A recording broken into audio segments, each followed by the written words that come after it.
По неколку години се распишува конкурсот за избор на председател на студентскиот парламент на Универзитетот Гоце Делчев. Огласот е објавен на веб страницата на УГД. Огласот трае само 8 дена од 2 април до 9 април, но од овие 8 дена работни се само 4. Останатите денови почнувајќи од петок до 9 април, понеделник, се неработни, поради престојните великденски празници. Сепак во огласот пишува дека кандидатите кои ќе конкурираат своите апликации можат да ги достават преку пошта на улица Крсте Мисирков без број во Штип или лично да ги достават во просториите на студентскиот парламент во канцеларијата на економскиот факултет.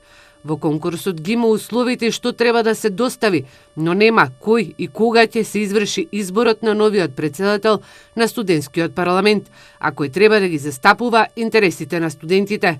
Изборите на председателите на овие студентски тела во изминатите години поминуваа со низа проблеми, а според студентите се мешаше и политиката.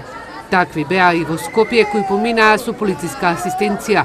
Како ќе помине овој оглас ќе се види од наредната недела и дали воопшто студентите се заинтересирани за оваа функција.